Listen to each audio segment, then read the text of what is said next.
Our final FBS game of the day before we do our traditional FCS game. We have number 7 Washington, an 18-point road favorite at Arizona. This game has an over-under of 67.5 points, and it kicks off at 10 p.m. Eastern, but you're not watching it because it's on the Pac-12 network, unless you have the Pac-12 network. Good for you, but I don't, so I won't be watching this game at all. I'll have to find YouTube highlights or something. I think it's time, Kelly, that we start having a conversation about Washington. From what I've seen, just alone in this season, Washington might be the most dominant team in the country. Relative to who they've played, relative to what they have on offense. Now, defense need a little bit of more oomph from there, but they've been more dominant against their schedule than I think any team in the country. I put Oklahoma up there too, but I've listened to the conversation in the case for Washington number 1.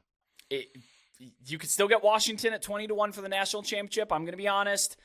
Their resume can get them there. I don't know about you, Kelly, but my numbers favor Washington right now in every single game, even on the road at Oregon and USC. USC, I have them as a 1-point dog. Okay, fair. But that's a pick 'em.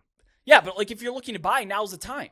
Because they play Yes, Oregon their next game, and that's going to dramatically change the number in one way or another. Either they win that and the train's left the station, or they lose that and they may be out of the race at that point. But from what I'm seeing from Washington, it's seriously, serious conversation time about this team being an absolute. I think Tom Fornelli keeps calling him a wagon, so I'm going to call him a wagon. Jalen McMillan, one of their top receivers, missed last week with an injury. The team was just being cautious. There's no threat to long-term injury, so if they need him, he'll be back in for this game. To be honest, I don't know how much they are. They still have Rome Odunze, and how about this name? Jalen Polk. I know the name. He's a breakout. He leads their primary wide receivers in yards per route run. He has a 17.7 ADOT, 4 touchdowns already, plus 5 missed tackles with the ball in his hands. This guy's electric. In terms of productivity, don't hear what I'm not saying. Twitter might have fun with this, but in terms of productivity, I would say that Washington's wide receiver core right now may be the best in the country. This trio reminds me of Ohio State's trio with Garrett Wilson, Chris Olave, and JSN. Rome Odunze and Jalen McMillan are high draft picks, high NFL draft picks. I don't know about maybe first round, the first couple of rounds, absolutely. And yet you have Jalen Polk here out producing these guys, and he kind of reminds me of that JSN role. No hyperbole there. I'm serious about this one. Arizona simply does not have the defensive backs to contend here. So can they get after the quarterback? So far, only 3.5% of pressures have turned into actual sacks on Michael Penix Jr. because he's a wizard. But Arizona has been really good team-wide in pass rush. The front 7 has almost across the board a 10% win rate on pass rushes, and their 10.5% sack rate is 10th best in the country. A lot of 10s there, but you're talking about over 10% sack rate's pretty good. I would call this defense pesky, but they do give up the occasional long play, which Washington can and will take advantage of. The pesky Huskies. I like that. I have Washington minus 19.5. It's a 91% win expectancy. The Huskies have been legitimately awesome this year, Brett. Their power rating is up 8.8 points from the preseason. That's second most in the nation behind only Oklahoma. Their relative scoring margin is second best, almost 17 points per game better than the average top 25 team would be expected against their schedule. That's second best in the country behind only Oklahoma. I had the offense number 7 in the preseason, and I felt really good about that. But Michael Penix and company have blown that out of the water. They're now the number 2 offense nationally behind only USC. You said you had a lot of 10s. I have a lot of 2s, apparently, behind only USC. And while the offense has been impressive, it's the defense, you said the pesky defense, that has surprised me even more. Arizona's defense is the one with the pesky defense. They're the one with 10% sack rate. Washington's defense can be pesky. Gotcha. Okay, sorry. I got too excited about making the pesky Husky that I missed who you were even talking about. This defense, though, for Washington, I have them number 23 now. They were number 50 in the preseason. They have been much better than I expected. Washington is number 7 in my most deserving rankings.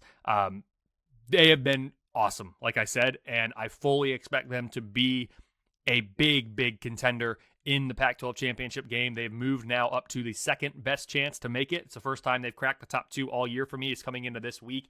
They've supplanted USC, actually. Oregon and Washington are now the top 2 in those percent chances. At 3-1, Arizona is an overtime loss in Starkville away from being undefeated. The Wildcats currently have a power rating of 0.0, Brett. That means this team is literally the definition of FBS average. It's not every day I get to talk about the team that has a 0.0 rating. We don't have that every week. So the fact that we have one this week and they're in the podcast conversation, I love that. Had to make that note. The offense is top 40, but it's the defense that's really impressed me relative to expectations. I had very low expectations for this defense coming into the year. Number 119 nationally in the preseason. They are now number 74 currently. They've just been rising every single week. They rose, 12 spots. I know it was a Stanford. It was on the road. They gave up 20 points, but still relative to expectation. And as we phase out preseason expectations and bring in season data, Arizona's been doing very well, especially on the defensive side of the ball. For as nice of a season as Arizona has put together to this point, the Wildcats' chances to go bowling have actually fallen from 40% in the preseason to 38% currently. It's not because Arizona is that much worse than I projected. They're actually slightly better. It's because the rest of the Pac-12, which I thought was going to be really good, has actually been that much better than I expected. They haven't just been really good. They've been great. This conference has the best quarterbacks. They have the best offenses. It's truly a shame that it's being destroyed after this year. But my goodness, the Pac-12 and these teams are doing everything they can to go out with a bang. The game at Arizona State to end the season is currently the only remaining game in which my numbers favor Arizona. Bottom line, I have Washington minus 19.5. It's a 9% chance that Arizona moves to 2-0 in conference play.